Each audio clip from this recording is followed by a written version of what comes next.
Vamos abrir, irmãos, a palavra do nosso Deus no Salmo 73. Salmo 73.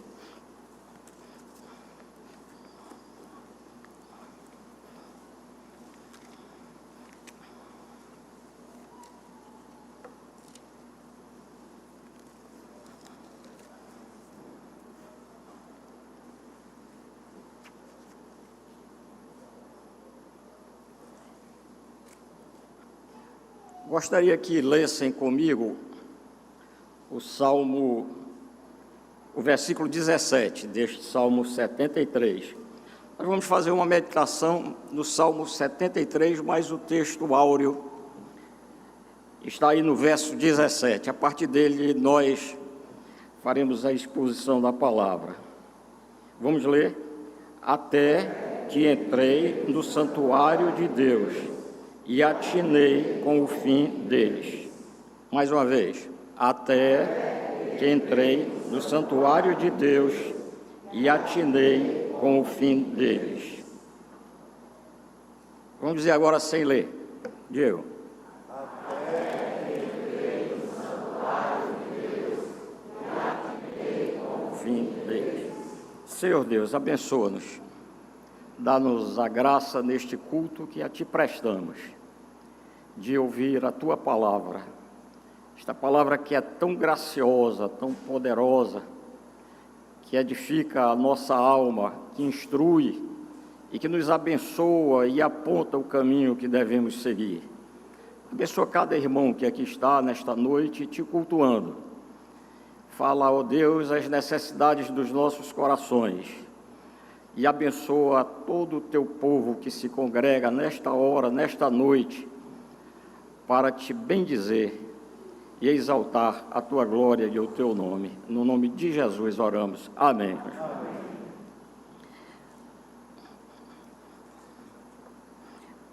Nesse período de pandemia, eu meditei muito sobre esse Salmo 73, porque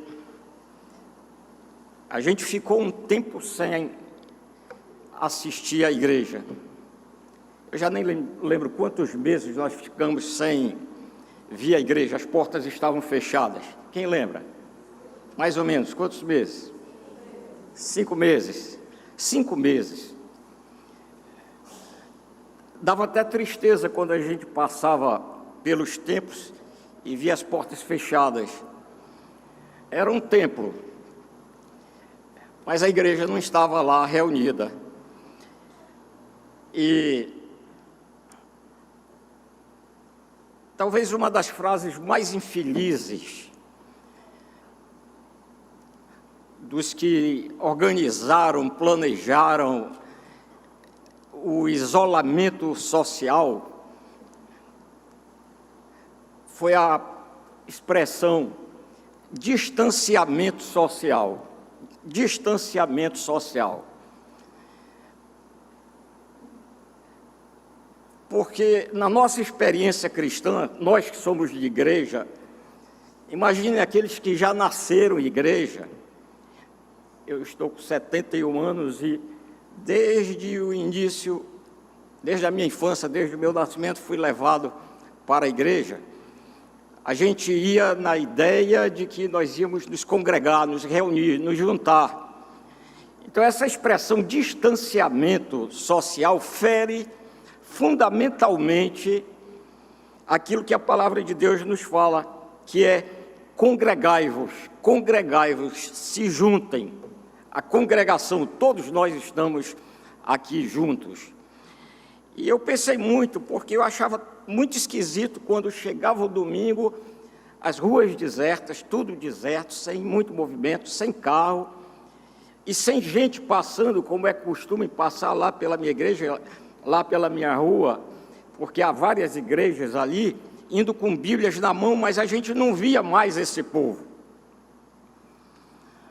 Parecia que havia acontecido um arrebatamento e a igreja havia sido levada. E o povo da Bíblia, aquela gente de Bíblia, da palavra, não estava mais saindo de casa, porque já tinha subido. Mas não foi isso. Estávamos todos dentro de casa. Isso fez um mal tão grande para nós, mas ao mesmo tempo sabemos que foi a maior provação da igreja desde que nós existimos, em nossa geração. Muitos irmãos perderam os seus parentes, perderam seus filhos, perderam seus pais, muita gente perdeu muita gente. E deixaram de ser consoladas congregacionalmente. Pessoas tiveram de ser enterradas e nos funerais não havia gente. Até mesmo parentes próximos não podiam se achegar porque havia uma exigência, parece-me que eram 5 ou 6, de uma família. Então foram tempos de provação para quem nasceu em igreja, para quem foi chamado para ser igreja, para viver congregado. E nós fomos chamados por Deus para nos congregarmos. E este capítulo 73 do livro dos Salmos fala de um homem que deixa a gente assim muito perplexo. Era Asaf, porque ele era um homem muito talentoso, era um artista, exímio artista. Ele fazia instrumentos e tocava, era habilidoso, compôs vários dos salmos que estão aqui nas Sagradas Escrituras. Era um poeta de primeira, músico, fazia composições. E Davi observou aquele moço e o convidou para ser alguém que ia reger o coro e ia tocar diante da arca de Deus. E tal aconteceu naquela vez que a arca voltou para Israel e ela veio ao som da música que louvava a Deus, e quem ia louvando ali com o seu instrumento era Asaf. Ele teve um momento precioso em sua vida quando o templo foi inaugurado e ele estava regendo o grupo dos levitas na inauguração do templo, quando de repente a fumaça da glória de Deus encheu o templo e ninguém pôde suportar, e todos tiveram de sair, inclusive os sacerdotes. E esse homem era uma bênção para o povo de Deus, para a congregação, e ele fez vários salmos conclamando o povo para se congregar.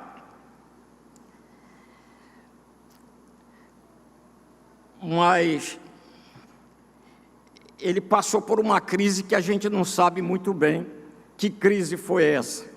Pelo enredo do texto que a gente lê, pode ter sido uma crise financeira, uma crise familiar, uma crise com a esposa, uma crise com os filhos, problema com enfermidade dele ou alguém da família. Certamente ele teve isso, passou por essas crises. Agora, imaginem, irmãos, esse homem que viveu e conviveu na congregação, quando ele entra em crise, essas crises, provavelmente, ele se afasta da congregação, ele se afasta da igreja.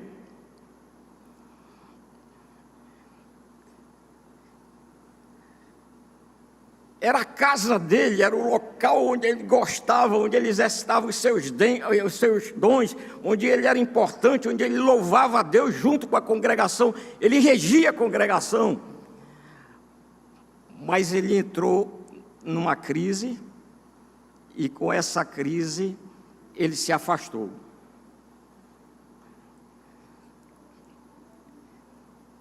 E aqui uma aplicação muito rápida, ainda que não seja a hora das aplicações, mas é para a gente pensar assim, ora, se isso aconteceu com Asaf, que tinha toda essa história, toda essa cultura sacra, toda essa vida com Deus, toda essa experiência, ele que desde cedo fora reservado para esse ministério. Ora, se isso aconteceu com Asaf, isso pode acontecer com qualquer um de nós.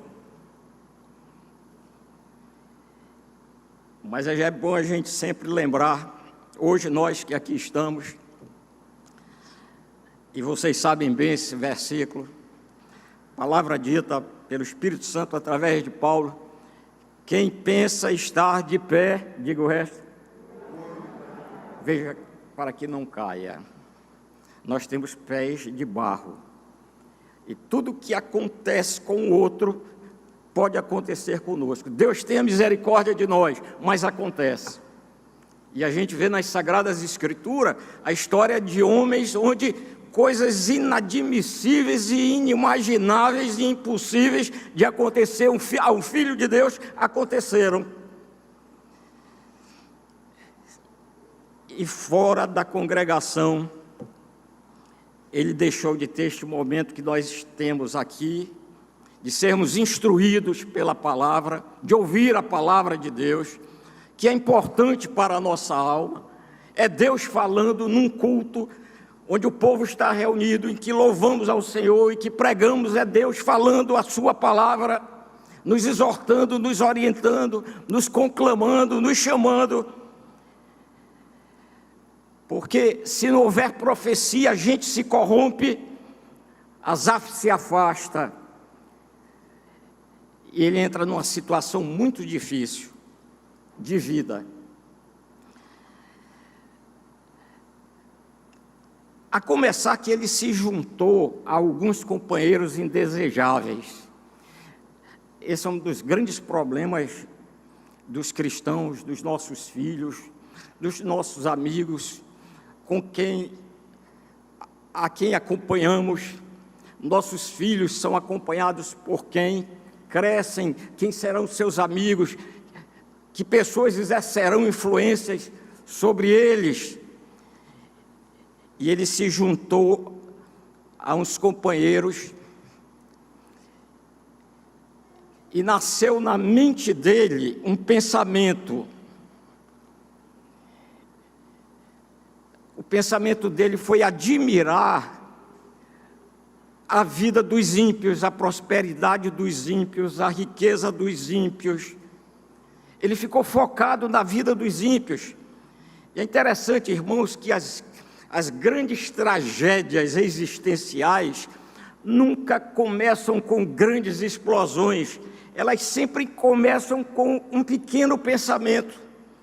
É com o pequeno pensamento que vem os grandes momentos da vida.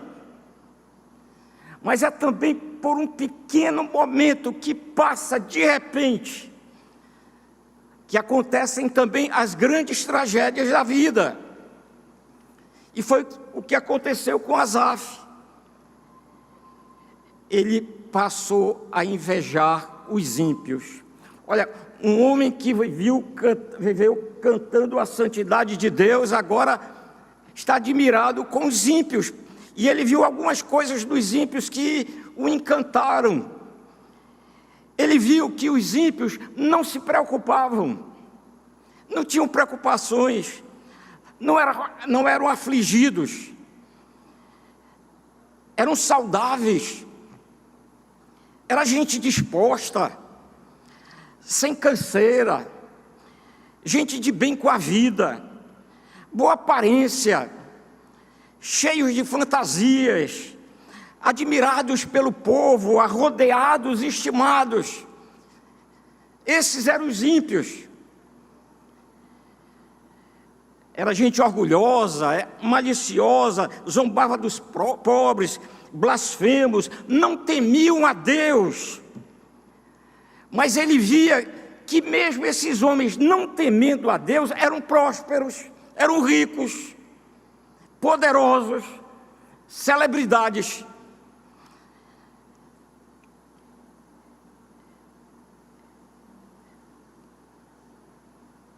A que ponto chegou esse homem, Asaf? Ele chegou a um ponto, irmãos, que ele considerou, vejam bem, a que ponto, e como a gente tem de estar em estado de alerta, nós também, que temos os pés de barro, ele considerou inútil o tempo que ele andou servindo ao Senhor na casa do Senhor. Dá para imaginar isso e sentir o impacto disso aí?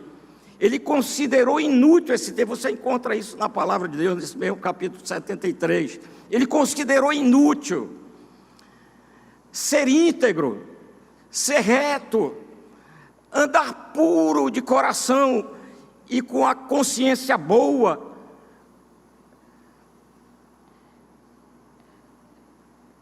De que me adiantou, disse ele, ser íntegro na vida?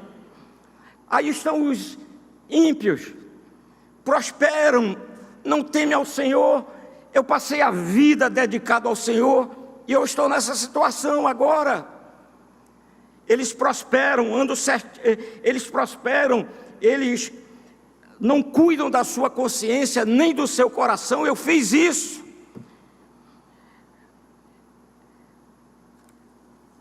E eu estou aqui afligido. O que aconteceu com Asaf, irmãos? É que ele perdeu a motivação de congregar, de estar na igreja. Perdeu a motivação. É uma motivação que nós temos de Deus vir à igreja. A gente acordar o dia bonito do dia, de domingo, pela manhã, e a nossa alma vem cantando, vem alegre, porque nós estamos vindo para a casa de Deus. Ele perdeu a motivação de buscar ao Senhor no coração, perdeu. A prioridade dele era o bem-estar dos ímpios, a riqueza dos ímpios, a prosperidade dos ímpios, o sucesso dos ímpios. Eles crescem, eles se desenvolvem, mas eles blasfemam contra Deus. E eu não fiz isso, e olha a minha situação. Ele não priorizou o reino de Deus, não lhe deu o primeiro lugar, como Jesus Cristo ensinou, e abandonou a congregação. Às vezes a gente vê muitos de uma certa idade, que têm experiência de longos anos na igreja, que já estão com os seus cabelos brancos e de repente desaparecem da igreja, da congregação. Desaparecem, não há motivo exterior. Por que desapareceu da congregação? Por que ele desapareceu? Cadê o irmão? Você vai, fala com esse irmão, diz, volta, e ele não volta.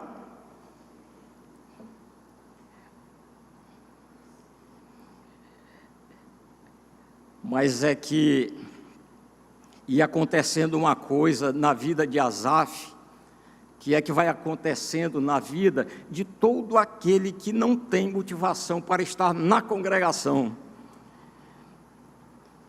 A sua alma foi empobrecendo. E uma alma empobrecida é uma alma triste, sem sentimento de graça.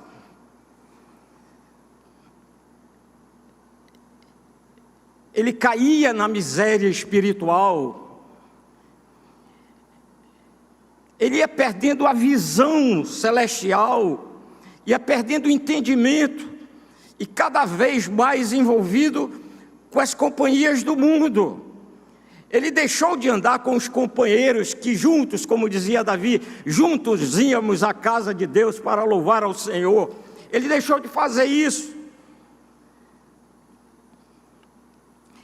Foi mal para ele viver assim, viver focado, viver fora da congregação. Foi mal para ele. Assim como é mal para todo aquele que se afasta da congregação no dia do Senhor, sem motivos, que só Deus sabe e Deus justifica quando há motivos.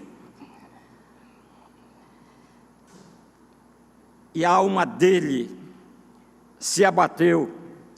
No Salmo 77, que certamente esse salmo foi escrito próximo a esse 73, junto à experiência que ele estava falando, ele disse assim: eu lembrava de Deus, porque quem se afasta nunca deixa de lembrar de Deus. Quem sai da congregação, quem não está aqui, que é da congregação, mas abandonou a congregação, nunca deixa de pensar em Deus e nunca vive bem, sempre está mal, ainda que não queira admitir isso, mas sempre está mal, falta sempre alguma coisa na alma. E no Salmo 77, Asaf diz: eu lembrava de Deus e gemia, o espírito me desfalecia, de tão perturbado eu sequer dormia. E indagava-se: o Senhor rejeita para sempre, não torna a ser propício, caducou a sua promessa, esqueceu-se Deus de ser benigno para comigo, deixou de ser misericordioso. É a luta interior daquele que se afasta da congregação. Não se vive bem fora da congregação. Em primeiro lugar, porque nós fomos convocados, chamados, direcionados por Deus para estarmos na congregação. Deus nos chamou para estarmos na congregação.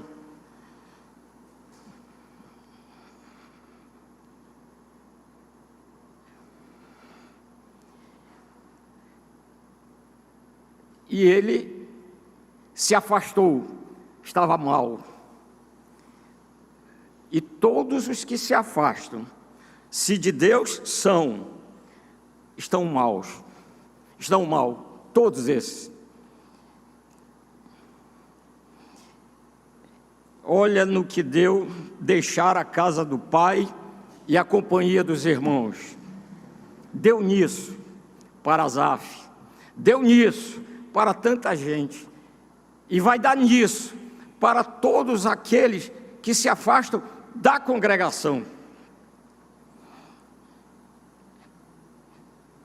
Interessante que é de uma maneira simples a narrativa bíblica, mas é interessante quando diz assim: Judá deixou a casa do pai e deixou de seus irmãos e foi para a terra dos cananeus.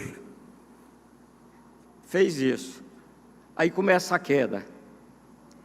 Juntou-se com a mulher cananeia, teve 3 filhos, 2 deles Deus matou.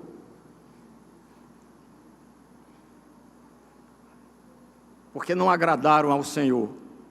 Há sempre consequências sair da casa do Pai, há sempre consequências sair da congregação, há sempre consequências graves para quem não obedece o texto que lemos hoje à noite de Hebreus capítulo 10, 25 ou 26.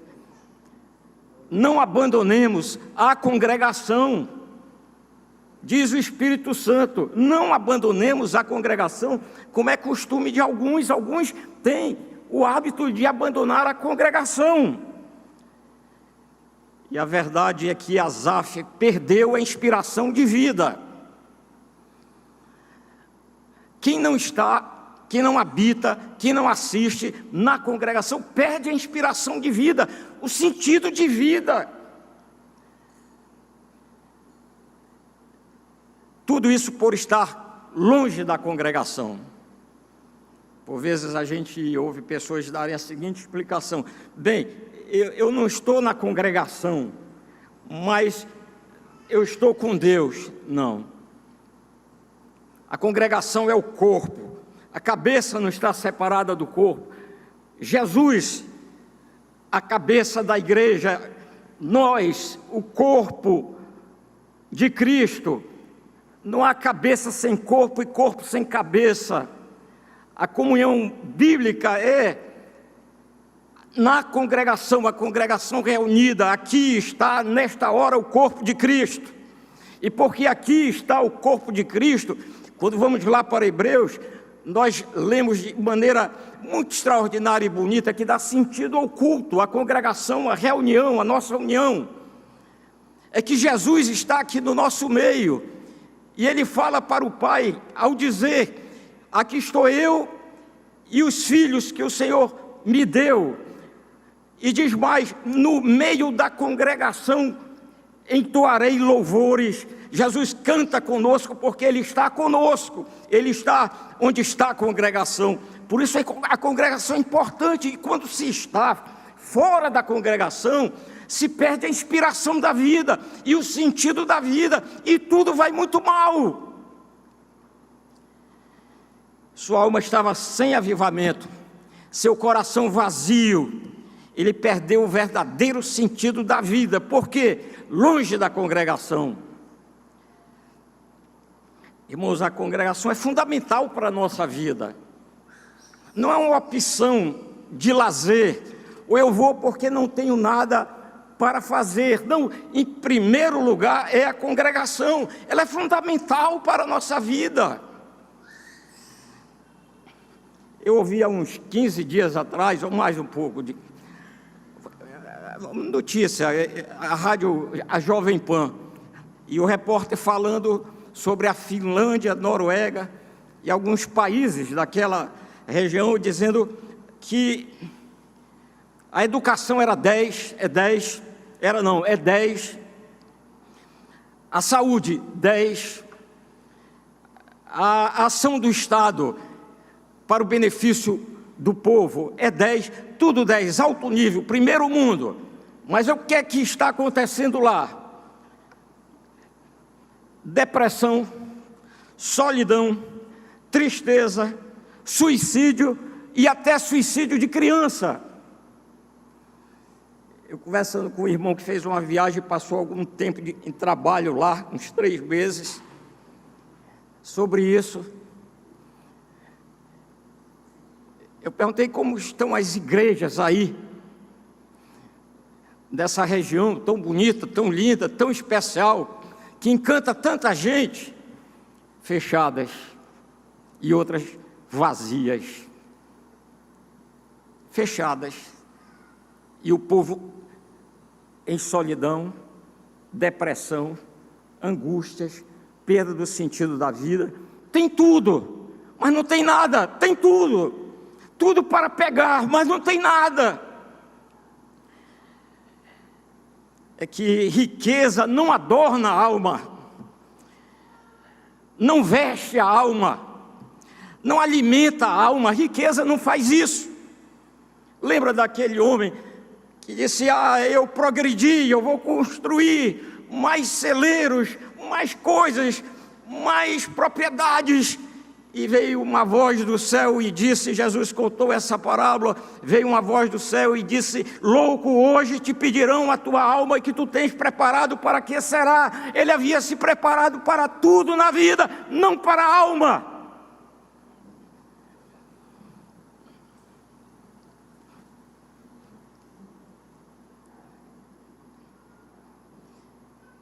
O que é o homem sem uma congregação? O que é uma alma de Deus sem a congregação, sem esse momento? É um infeliz, miserável, pobre, cego, nu. É como diz a carta do Apocalipse, Jesus falando à igreja de Laodiceia, que se envolveu tanto com os objetivos de adquirir as riquezas deste mundo, como os ímpios conquistavam. Jesus disse: vocês são pobres, miseráveis, cegos, nus. Eu tenho vontade de vomitar vocês da minha boca, porque vocês são mornos. O que é a congregação para a nossa alma? É tudo.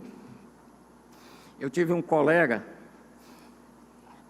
de seminário, ele faleceu há uns 10 anos já. Nós estávamos sempre juntos e ele me contava sempre isso, e nós seminaristas orávamos muito com ele, porque ele havia sido criado com uma avó que o levava sempre à igreja. A igreja fazia parte da vida dele. Ele cresceu, quando chegou num momento da juventude, começou a ter novas amizades, a seguir outras pessoas, outras companhias, outros companheiros, e resumindo a história, ele se entregou ao vício da bebida e da droga, e ficou num estado deplorável mesmo. E um dia ele estava tão louco que, caminhando pelas ruas de Belém, ele não aguentando mais, se jogou numa sarjeta e dormiu, caiu num profundo sono. Era num dia de domingo. Lá para as tantas, já escurecendo, ele começa ouvindo um cântico. Aquele, ó quão cego eu andei e perdido vaguei. Ele, mal-humorado, indisposto, ele senta e olha, e próximo dele estava uma igreja que estava cantando. E o povo cantava animado, e ele ali triste. O povo estava animado porque estava congregado e louvando a Deus. Ele triste porque estava jogado na sarjeta do pecado, da miséria, longe de Deus.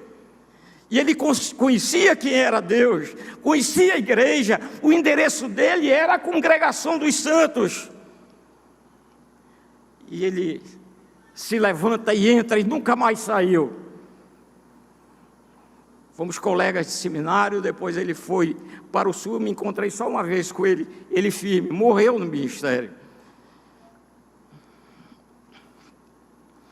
Jesus, irmãos, podia nos salvar e dizer assim: olha, cada um fique no seu lugar, no seu canto, não se importa não, ou fique na sua casa, ou fique no seu lugar, sozinho. Não, ele nos salvou e nos levou, nos conduziu para o seu aprisco. Fala do aprisco celestial, da igreja invisível, triunfante, mas fala também deste aprisco aqui. Jesus nos salva e nos manda para a congregação. Por isso que é um pecado grande nós não estarmos na congregação para adorar a Deus, porque isto faz parte do propósito divino, é propósito de Deus, ao nos salvar, nos trazer para a congregação, para fazermos parte, para sermos congregados, para estarmos com outros. É propósito do Senhor. Ele nos chama para vivermos congregados.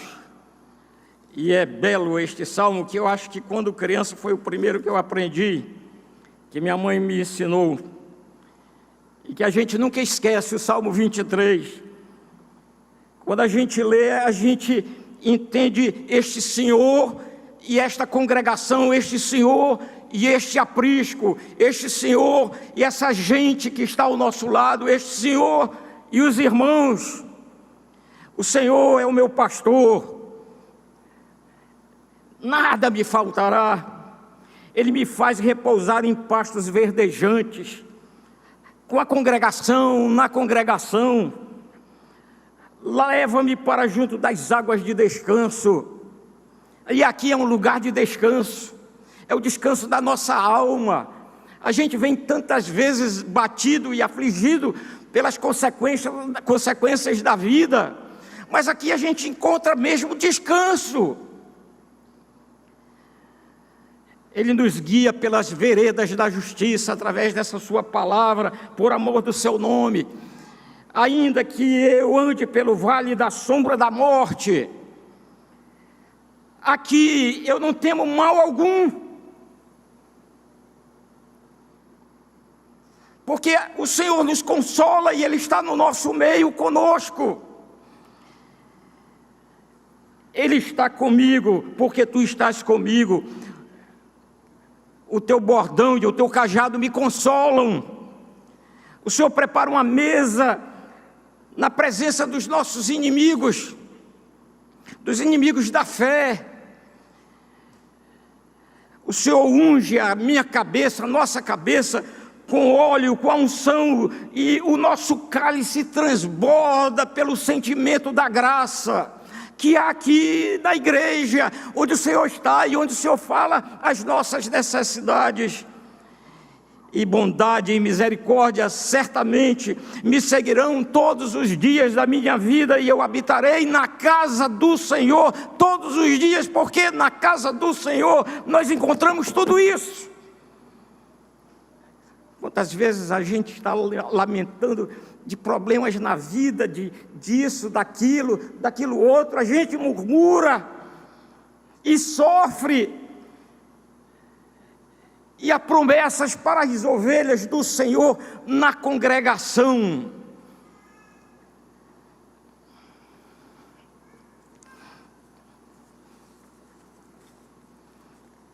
Diz o Senhor, ouçam, lá em Sofonias 3,18, os que se afastaram, ouçam bem e percebam, os que se afastaram, eu os congregarei. Os que se afastaram da congregação, eu os congregarei, eu trarei. É Deus quem congrega, quem nos chama, é Deus quem nos busca, é Deus quem planta os nossos pés na casa do Senhor, plantados pelo Senhor, na casa do Senhor. Olha porque a gente se dá mal quando não está na casa do Senhor, porque quem nos plantou aqui na congregação foi o Senhor. Isaías dizia: Ele nos plantou a fim de que se chamem carvalhos de justiça, vocês que foram plantados pelo Senhor para a sua glória. Este aqui é fantástico, esse texto, ouçam bem. É de Joel 2,16. Deus falando aos líderes: congregai o povo e santificai a congregação.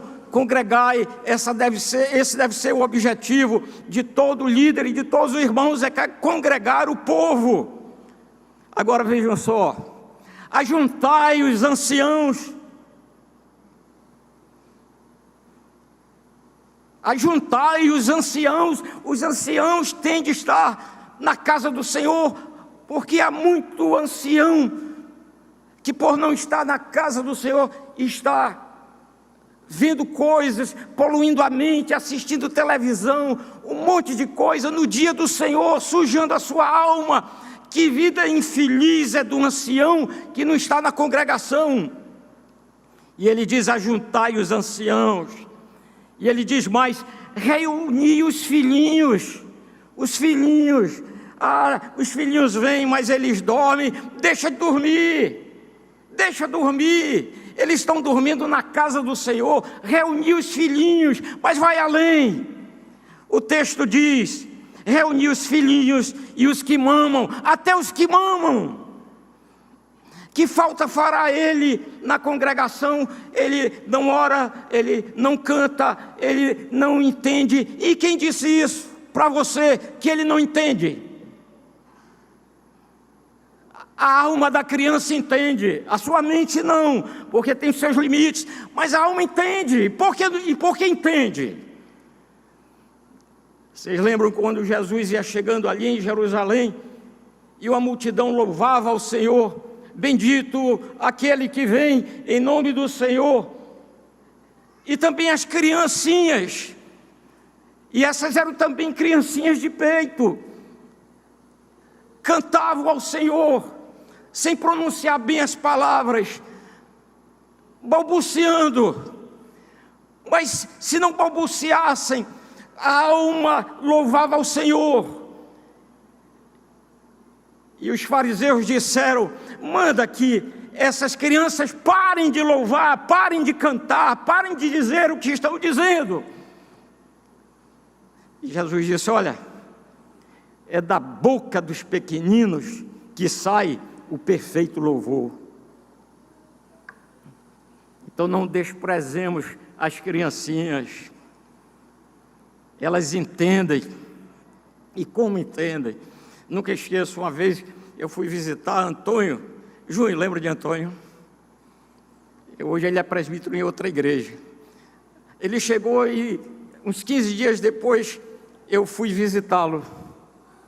Na subida da casa dele estava ele, Antônio, que estava chegando-se à igreja para conhecer mais de Cristo. Ele, a esposa, os filhos todos pequenos, e a menorzinha, ele olhou para ela assim e disse: você lembra dele? Porque tinham vindo num domingo anterior. Ela não disse: ele é pastor, nem disse assim: o meu nome ele é Franklin. Disse assim: eu sei. Diga, quem é ele? Ele fala de Jesus. Jesus. A criança entende.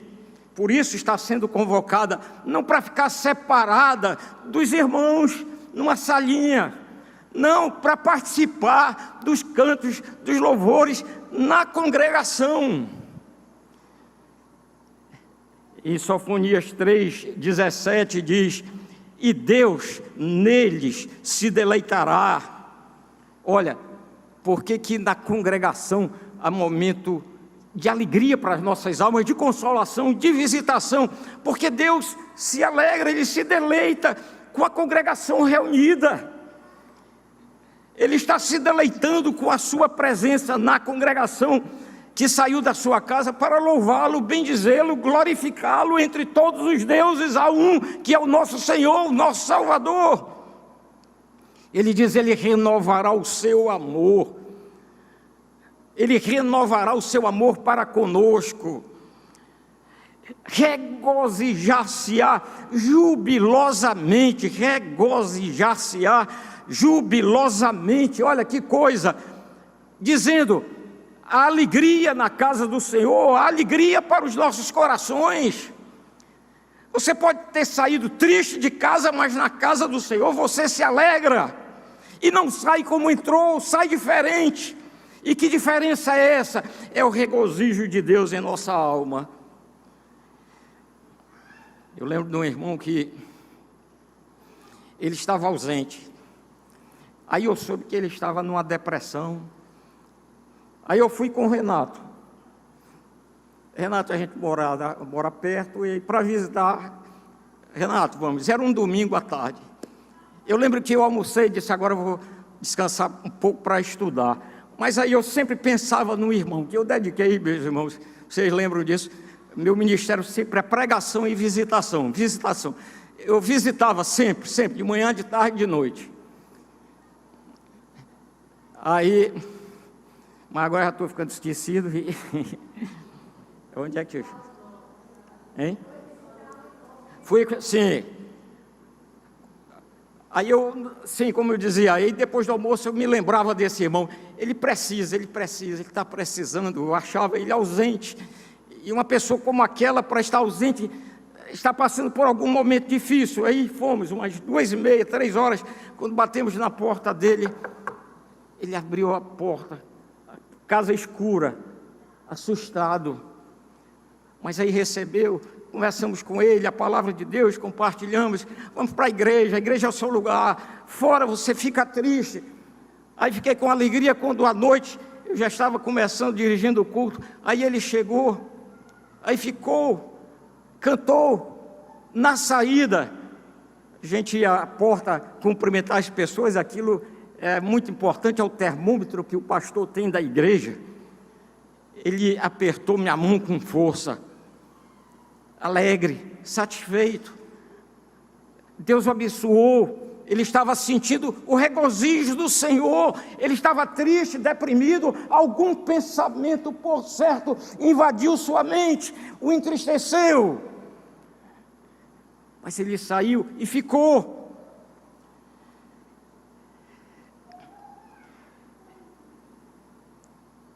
Quando Asaf já não suportava mais, Deus o visitou com graça.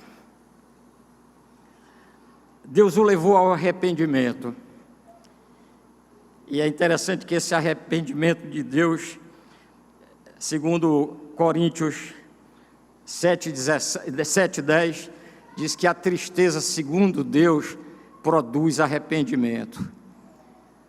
A tristeza é a linguagem que a gente entende. Para voltar para Deus é sempre a tristeza. A provação, nós ouvimos hoje o pastor Santana fazendo referências à provação. A tristeza nos quebra e Deus aproveita e nos leva para Ele. E foi o que aconteceu com Asaf. Ele caiu em si. Deus nos faz cair. E ele caiu em si. E concluiu que ele precisava voltar para a casa do pai e se encontrar com seus irmãos. Uma luta certamente se travou dentro dele, porque quando uma pessoa passa tempo sem vir, a congregação se acostuma.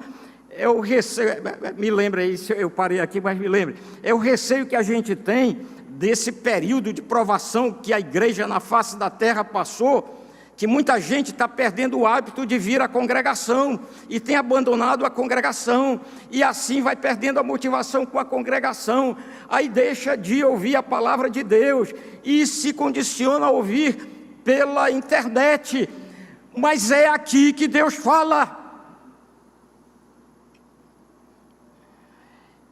E ele estava então enfrentando muitas lutas para voltar, para entrar na casa de Deus. E é difícil essas pessoas um dia entrarem livremente na casa de Deus, porque a luta é grande. Nós tivemos por muitos anos aqui um presbítero que se chamava Antônio Rodrigues. Ele sempre me contava essa história, essa experiência dele. Ele entrando na igreja, quando ele resolveu entrar numa igreja, na congregação, naquela luta tremenda, ele ouviu vaias, e ele não era homem de mentir. Morreu aos 95 anos, eu creio, uns 60, 50, quase 60 anos, os irmãos me ajudem aí, 60 anos presbítero, firme, de doutrina, e entrou. Ele valorizava muito igreja, muito congregação, pela experiência que ele tinha, que mudou a vida dele. Ele até tinha uma enfermidade, e ele sarou, e ele disse que tentou tudo na vida, e não sarava, e sarou na congregação. A igreja sara, a igreja nos sara, porque ela começa sarando a nossa alma.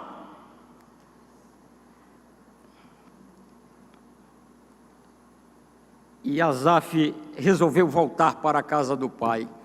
Isso lembra a história de Asaf, lembra muito a história do pródigo. A história do pródigo é a história de todos os congregados que abandonaram um dia a casa do Senhor. Saíram, mais companhias, até que um dia ele caiu em si e disse assim: olha, nessa expressão caiu em si, pode-se interpretar também: eu não nasci para isso, eu não nasci para viver nisso, eu não nasci para viver nesse lugar, eu não nasci para viver no meio dessa gente, esses não são meus companheiros, eu não nasci para isso, eu estou mal. E o filho pródigo então diz: levantar-me-ei, irei ter com meu pai, e voltou para a casa do pai, e foi recebido, assim como recebidos são todos aqueles que saem da congregação, e sentem que precisa voltar, e é Deus os trazendo, porque é propósito de Deus, e traz essas almas, e a igreja deve estar sempre de coração aberto, para recebê-los com alegria, porque são pessoas enviadas pelo Senhor. Aí é onde entra esse texto que nós colocamos aqui, até que, vamos dizer mais forte, porque esse é o texto básico aqui, vamos lá, até, olha só, mais forte essa parte aí, vamos lá, até que eu entrei no santuário de Deus. Até que ele entrou, ele entrou, não assim, o templo estava ali, entrou no santuário, a gente pode pensar, não, ele entrou, o santuário estava vazio, aí eu vou agora, vou ter uma conversa com meu Deus, lá dentro do santuário vazio.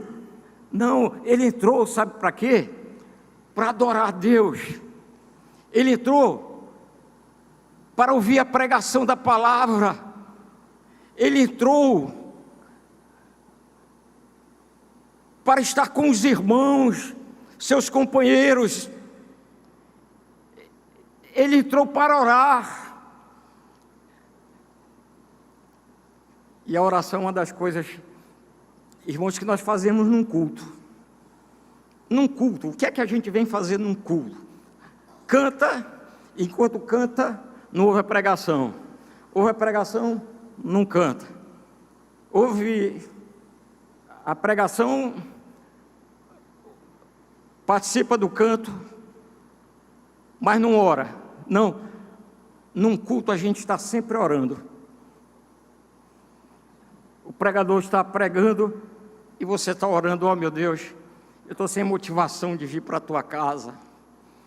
Eu estou como Asaf, muito focado na vida das celebridades. Eu gostaria de ser como elas, como essas pessoas. Como elas não, né? Como essas pessoas, gostaria de ser como essas pessoas. A gente ouve um cântico e diz: ó Senhor, porque os cânticos são orações, exaltações, e a gente diz o amém, a gente diz o amém. A gente está sempre intercedendo.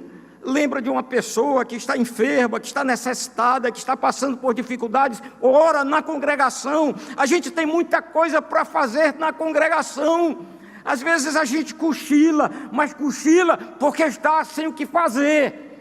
Cansou de ouvir a pregação da palavra, cansou de ouvir os hinos, cansou de estar com os irmãos, e também aí não ora, não está no santuário. Veio, mas não veio. Está aqui, mas não está. Vai sair, mas não esteve. Aqui a gente está sempre orando, o tempo todo orando ao Senhor. Jesus está presente, e é isso que anima a nossa alma, aquece a nossa alma, aviva a nossa alma. E ali, quando ele entra, Deus lhe mostra, lhe faz refletir o fim dos ímpios. Os ímpios vão escorregar. Essa turma toda, essa celebridade toda, cheia de vantagem, cheia de vitórias, cheia de sucesso, cheia de prosperidade, muito bonita, muito bem vestida, muito bem adornada, essa turma vai escorregar e vai ser destruída. Ele viu isso, ele atinou nisso.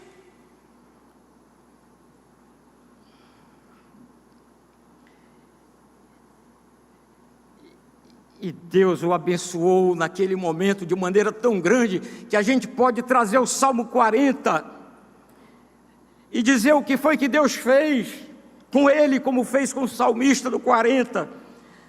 Deus dizendo: eu vi o seu clamor e te tirei do poço profundo, tirei da lama que te fazia escorregar, e coloquei os teus pés sobre a rocha, firmei os teus passos, e coloquei nos teus lábios um novo cântico, um hino de louvor ao nosso Deus.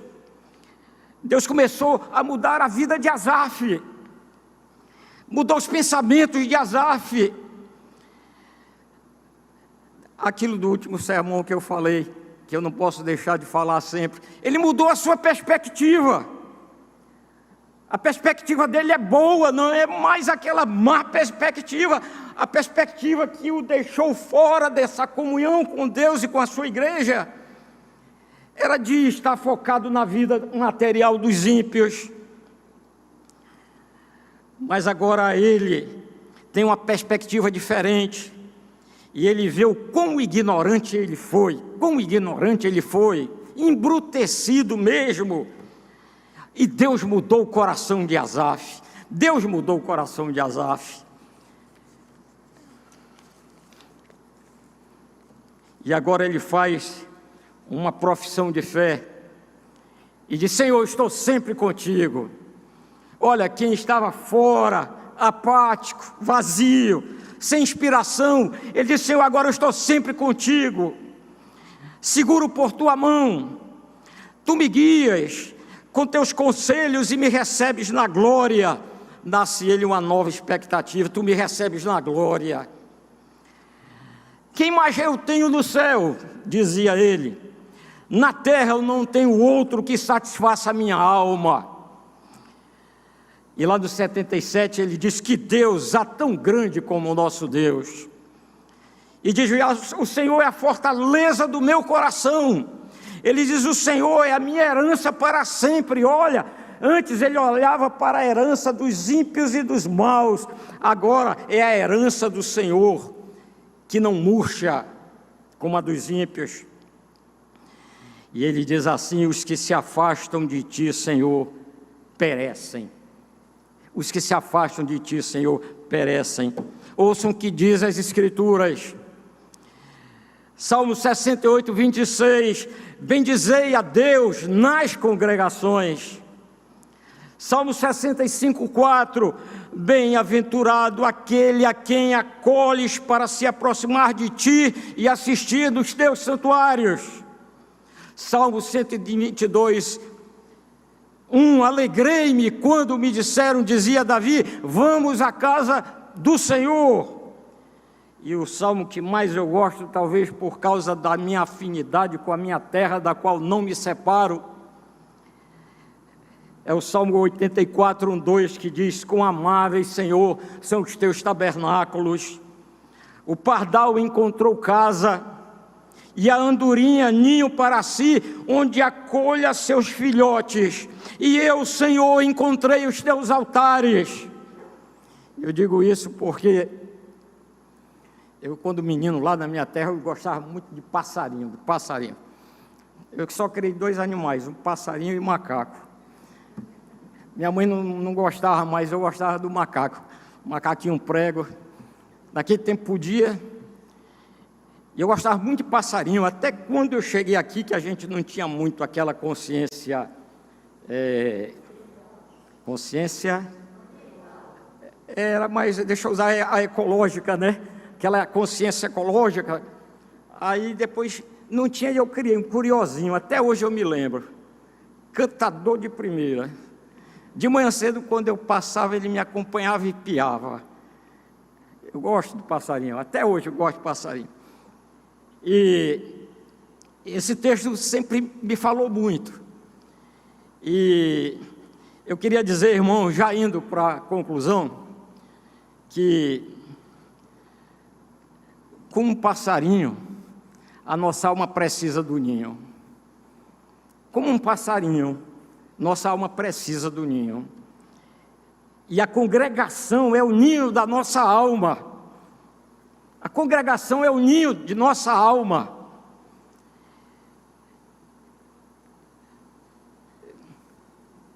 A internet nos faz coisas fantásticas.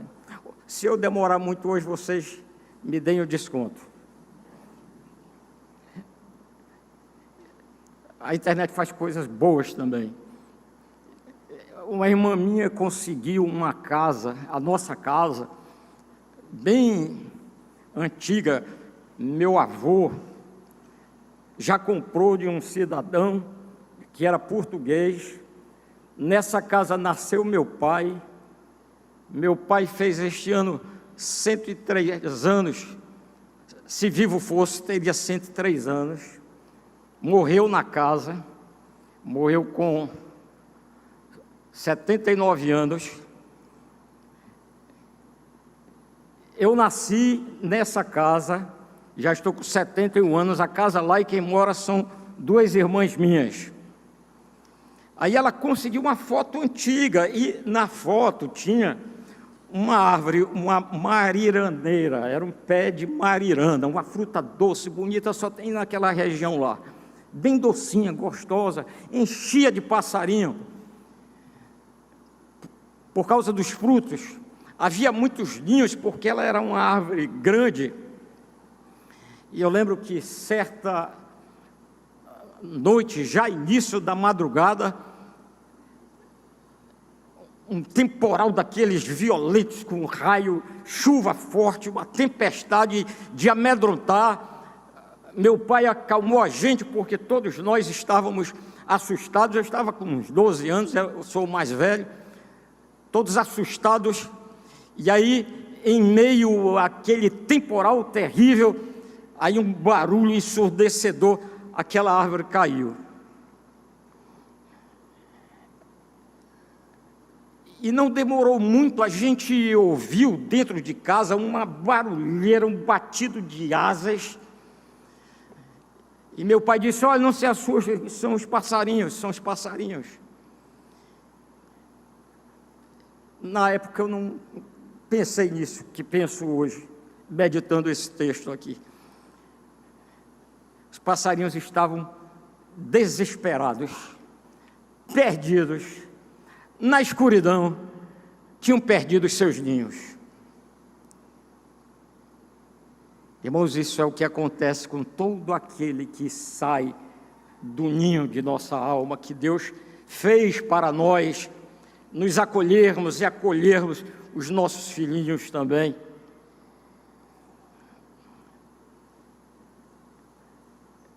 É ruim ficar fora da congregação, porque a gente fica exposto. Foi o que aconteceu com aqueles passarinhos. Na madrugada eram gatos, meninos com baleadeira para prender, outros com gaiola, outros pegando rolinhas feridas e filhotes para comer fritas, rolinhas fritas. Fora do ninho há risco para a nossa alma. Fora do ninho há risco para a nossa alma. Um pequeno pensamento pode destruir toda a nossa estrutura, como destruiu a de Asaf.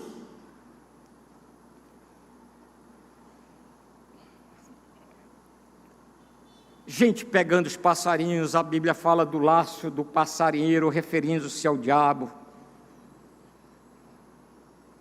Um leão ruge para tragar, para nos tragar. Há um risco. Havia um costume, quando a moça fazia 15 anos, na minha terra acabou esse costume. E acabou, eu acho que eu era ainda rapazola dos meus 14, 15 anos. Era assim, a moça fazia 15 anos, aí o pai era encarregado de conseguir uma gaiola com um passarinho, para que às 18 horas, quando se estivesse cantando os parabéns, olha, não imitem isso aí não, senão eu vou denunciar vocês, viu? Quando se estivesse cantando os parabéns, ele abria a portinhola, que era para o passarinho sair voando. 18 horas, já quase escurecendo, e a alegria era ver aquele passarinho saindo e voando, perdido. Agora imaginem, para onde ele ia, ele não tinha ninho para ir. É como alguém não ter ninho para ir, congregação para assistir, lugar para se congregar, fica perdido, exposto ao maligno, que é o inimigo das nossas almas. O endereço da nossa alma é a igreja, é a congregação, é aqui. Os nossos irmãos, a nossa família, são os que estão aqui.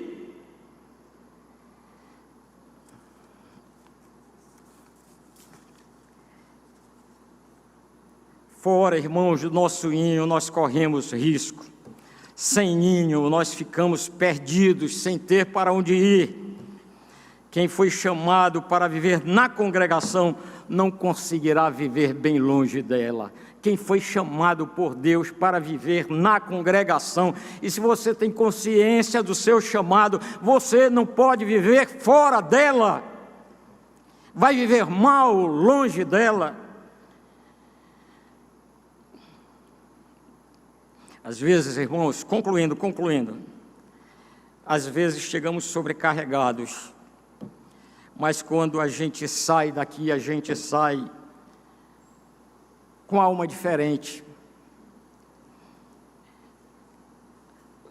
Às vezes a gente chega cheio de problemas, e quando a gente sai daqui, os problemas continuam, mas a nossa alma sai aliviada. Eu gosto daquela passagem, daquela mulher que não tinha filhos. Aí Eliseu disse, daqui a 1 ano eu vou voltar e tu terás este filho. O menino cresceu, ficou com 12 anos, foi para o campo trabalhar com o pai, lá teve uma dor de cabeça muito forte, e o pai o levou para a sua casa, e ali nos braços da mãe o menino morreu. O prometido pelo profeta Eliseu, que ela dizia, esse homem é homem de Deus, ela tinha um carinho especial de Deus, porque ele era profeta de Deus.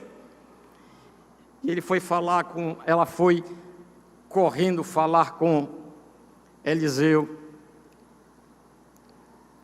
E ela vinha, e Eliseu disse não ter sido revelado por Deus o porquê daquela mulher vir assim, correndo como vinha. Deus não me revelou nada. Quando ela chega e se aproxima, Eliseu diz assim para ela, vai tudo bem? Ela disse, vai tudo bem. E o filho estava morto na casa dela. Vai tudo bem. O problema estava lá. Mas ela estava com um homem de Deus. Não é o que acontece conosco, irmãos, tantas vezes. A gente vem e entra tão moído, tão dorido, tão sofrido, tão afligido, tão angustiado,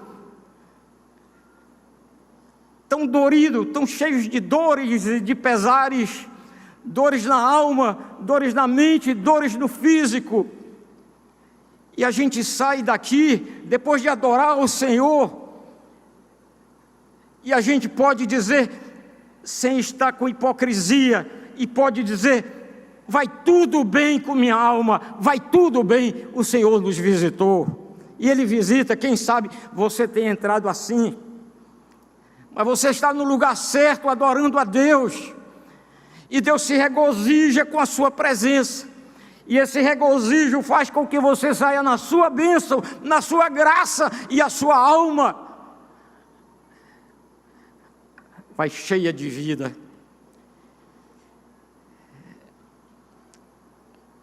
Irmãos,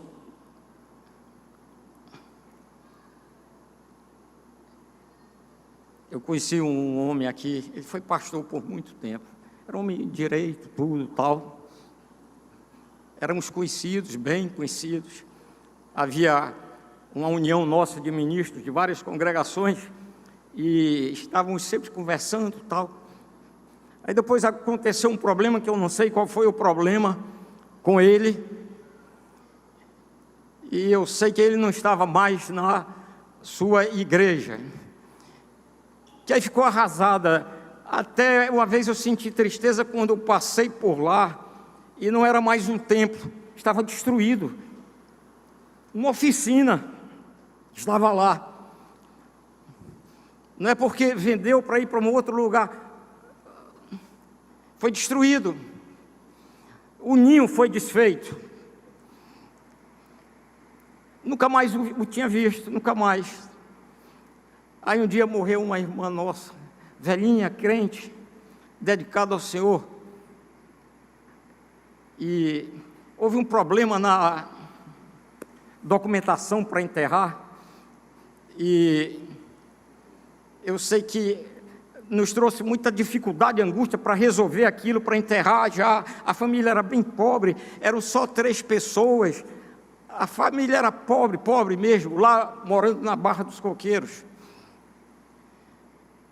Aí fomos, resolvida a situação, pegamos o caixão, entramos no cemitério. Quando a gente entra no cemitério, vem o responsável, tem um nome, eu estou esquecido agora. Não, o coveiro não, ele é administrador do cemitério, Aí eu olhei assim, era ele. E rapaz, como vai você? Aquelas saudações, aquela conversa toda. E aí levamos logo para o funeral, porque os coveiros já queriam sair, e ele também, mas aí ele foi com a gente, tratou bem, tudo tal. Parece que foi com o Renato, não foi? Foi. Renato aqui é um patrimônio de histórias. Aí eu estou lá, e estão colocando, arrumando Eu estou apressado já e estou... A catacuba, né? Arrumando tudinho direitinho, os pedreiros apressados, tanto quanto eu aqui, eles doidos para ir embora, eu não. Aí arrumaram aquilo, e ele ali, aqui, falando comigo. Eu perguntei assim, você está assistindo a alguma igreja? Não. Deixei a igreja, abandonei a igreja. Estou adorando a Deus em casa. Mas o homem amargurado, ele já estava se tornando inconveniente. Aqui estava ele, eu aqui, e o caixão aqui.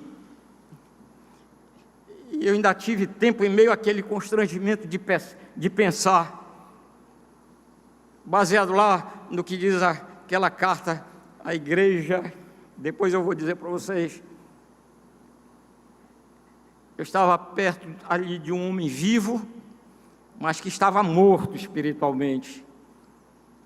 E do outro lado, um corpo que estava morto fisicamente, mas viva espiritualmente. Fora da igreja, fora da igreja. É isso que acontece com todos aqueles que se afastam da igreja e não vêm adorar ao Senhor, não vêm adorar ao Senhor. Mas eu não posso deixar de contar a última. Foi em 2010.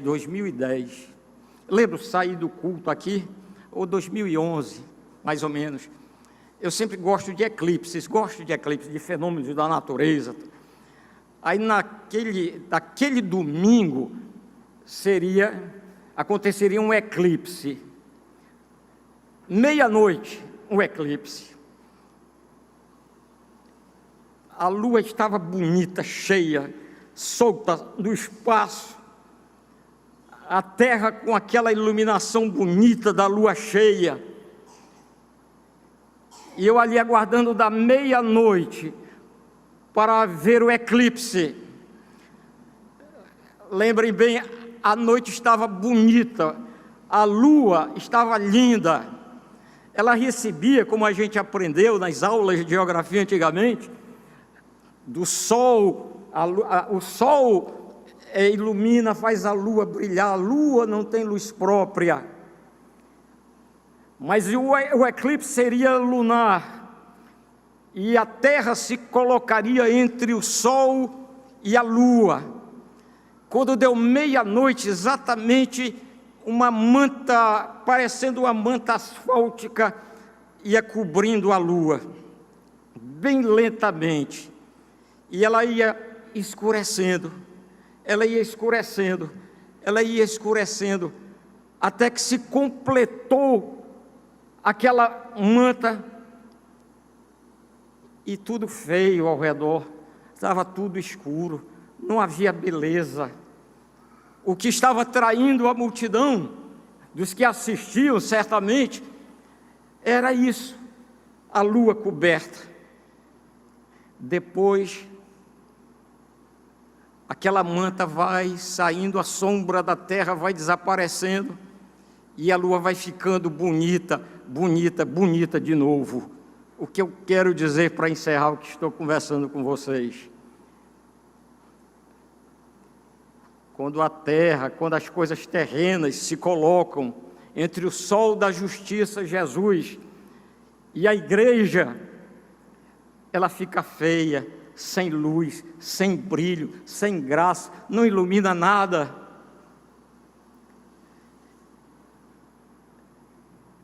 A igreja tem que receber diretamente esse sol da justiça. Assim como a lua brilha e reflete a luz do sol, a igreja deve refletir a luz de Cristo. E encerro dizendo, quem vai fazer esta igreja bonita, somos cada um de nós. Cada um de nós tem esse compromisso, na comunhão com os irmãos, na maneira como fala aos irmãos, no que se presta para ajudar os irmãos, cuidar dos irmãos, está dando assistência a todos os irmãos, visitar aos irmãos nas suas necessidades. Isso faz a coisa bonita, são as boas obras da igreja. A igreja fica bonita. e há toda uma recomendação nas epístolas pastorais do que nós devemos fazer como igreja. Irmãos, que Deus nos conceda esta graça de estarmos na congregação dos santos e termos a graça de trabalharmos para que ela seja bonita. Que Deus nos abençoe, irmãos.